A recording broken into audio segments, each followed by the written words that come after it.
Hi, this is Mrs. Basin, and in this screencast we're going to talk about how to do mole conversions. So we already know that we use the mole in chemistry to describe the amount of a substance. And the reason we use that is because it makes those numbers more manageable. But in the last screencast we talked about why it's important to also be able to convert from atoms or molecules to moles to grams. So if we look at this chart here, this is our conversion, or we could think of as our map, to get from one of those substances to another. Okay, so if we notice, moles is in the middle, so you can kind of think of as moles as the bridge to get from atoms or molecules to mass. So when we set up our conversions, it's all going to depend on what's given and what we're asked to find, and that's going to determine our path. So you can see you can go from atoms or molecules to moles, and you can go from moles to grams. If we're going from atoms or molecules to moles, then we use this conversion up here. That's where we use our 6.02 times 10 to the 23rd atoms or molecules is equal to 1 mole. If we're going from moles to grams, that's when we use our molar mass that we talked about in the last screencast. So 1 mole equals the molar mass in grams from the periodic table. So this is the path that we need to take. Notice also that we can't go directly from atoms or molecules to grams. So there is no direct path to get from atoms or molecules to grams. You always have to go through or take this bridge, you can think of as moles as the bridge, to get from one side to the other. So the best way to look at these is to just do some examples. So that's what we're going to do next here. So our first example says how many moles are in a 10-gram sample of aluminum. So to do this, just like our conversion factors that we've done before, we're always going to start with the number they give us in the problem. So they told us we have 10 grams of aluminum. Another thing that's very important when you're doing this is to make sure you label everything. So I'm not just going to write 10 grams, I'm going to write 10 grams of Al. That way I can keep track of what I'm doing here. So if I start with grams, so I'm starting right here, and I want to get to moles, I only have one step in this conversion. So if you remember from the previous slide, to get from grams to moles, I'm going to use my molar mass. And again, my molar mass comes from the periodic table. So from the previous screencast, we said that 1 mole of any substance, so 1 mole of aluminum in this case, is equal to the molar mass in grams from the periodic table. So like we did in our last slide, if we look at our periodic table, we'll see that aluminum has a molar mass of 26.98 grams. And again, this number here comes from the periodic table. Okay, so that's where my 28.98 grams came from. And if you notice, this looks similar to the dimensional analysis we've done before. So to solve this, we take our 10 grams times 1, so we're going to multiply across, and then we're going to divide top to bottom. So 10 grams times 1 divided by 26.98, and that gives me 0.371 moles of Al. So that would then be my answer. So in 10 grams of aluminum, I have 0.371 moles. Okay, let's try another one. What if we still are dealing with aluminum? This time we want to know how many atoms are in 10 grams of aluminum. So just like last time, we're going to start with what we were given. So I have 10 grams of aluminum. Set up my conversion table here. But this time, instead of going to moles, so I'm starting here, this time I need to go all the way to atoms. So this conversion is going to take more steps than my last one did. So I first have to go to moles, then after I go to moles, then I can go to atoms or molecules. So remember, to get from mass in grams to moles, I'm going to use molar mass. Then to get from moles to atoms, if you remember, this is where we use Avogadro's number. Okay, so my first step is to get rid of grams. So I know that 1 mole of any substance is equal to its molar mass in grams, which comes from the periodic table. So that's going to be 26.98 grams. So that gets rid of grams. Now I'm in moles. But like I said, this problem, it's asking us to go all the way to atoms. So this is where I can use my Avogadro's number that we talked about. So 1 mole of aluminum equals 6.02 times 10 to the 23rd atoms. Okay, now you might ask yourself, how do you know if it's atoms or molecules?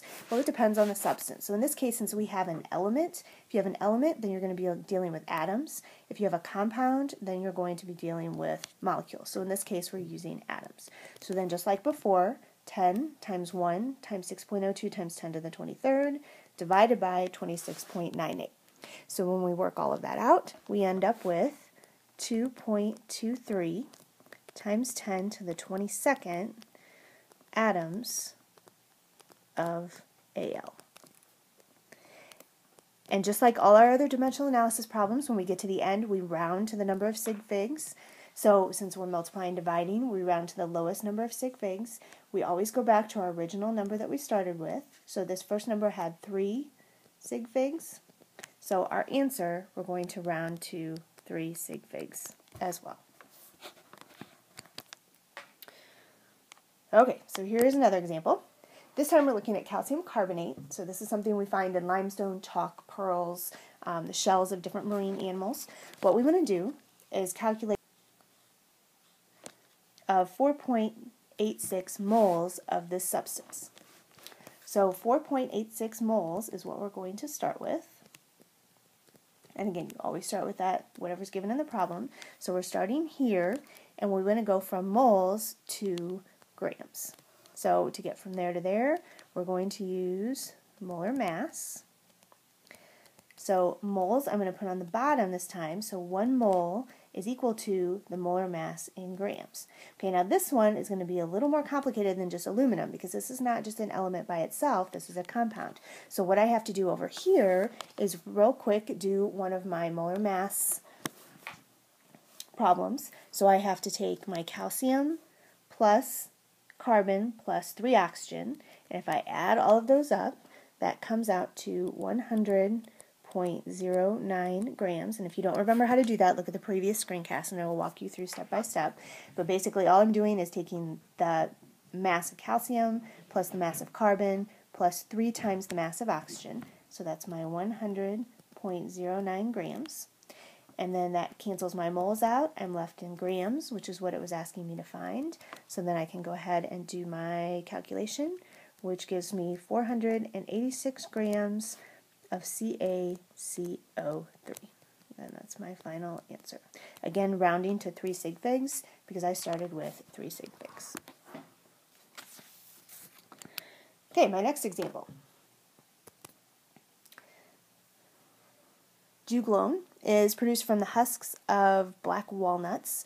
This is a natural herbicide, and if you've ever noticed near a black walnut tree, you don't see a lot of things growing underneath it. So what this does is this helps the tree from having to compete with other plants growing around it. So the formula for this is C10H6O3. So there's a formula. We are starting with 1.56 grams of this substance was extracted from these black walnut husks. So how many moles does this sample represent? So I'm given a mass in grams, so 1.56 grams of C10H6O3, and I want to go to moles. So I'm starting in mass, or grams, and I want to go to moles. And again, just like before, to convert here, we need the molar mass. Grams is what I'm trying to cancel out, so I need grams on the bottom. So I know I'm going to have 1 mole of C10H6O3, and that's going to be equal to the molar mass in grams. So just like last time, I have to add all of this up. So I'm going to take 10 carbons plus 6 hydrogens plus 3 oxygens, calculate my molar mass, which comes out to 162.16 grams. So that's going to go down here on the bottom, so 162.16. That cancels grams, multiply across, divide top to bottom, and I come out with 0.00962 grams. Or I could change this and write this in scientific notation and make it 9.62 times 10 to the negative third grams of C10H6O3. Again, rounding to sig figs, 3 sig figs in my original measurement, so 3 sig figs in my answer. Okay, here's our last practice problem if you need one more. This one talks about something called isopentyl acetate, which is a substance that bees release when they sting, and this is what triggers that swarm response because other bees sense that and then they join the attack. So bees release 1 × 10 to the -6 grams of this substance whenever they sting. So we want to know how many molecules of that substance are released in a typical bee sting. So we're going to start with our 1 × 10 to the -6 grams of our isopentyl acetate, which is C7H14O2. So we're starting over here in grams. This time we want to go all the way to molecules, so we have to go grams to moles, and then moles to molecules. And again, this time we're using molecules because we have a compound instead of just an element by itself. So the first thing we'll have to use is our molar mass, and then we'll have to use our Avogadro's number. So our first step is to get rid of grams. So to get rid of grams, we know that 1 mole of any substance, so 1 mole of C7H14O2 is equal to the molar mass in grams. So we have to take these, add up all the masses, 7 C's plus 14 H's plus 2 O's, and that gives me 130.21 grams. So that goes on the bottom because I want grams to cancel out. So now I'm in moles of isopentyl acetate. I need to be in molecules. So for this one, 1 mole goes on the bottom because that's what I want to cancel, equals 6.02 times 10 to the 23rd molecules, and be careful with your abbreviation of that, of any substance. So once I have that set up, I multiply across, divide top to bottom, and I end up with 4.62 times 10 to the 15th molecules of isopentyl acetate. Again, C7H14O2. So that's my final answer.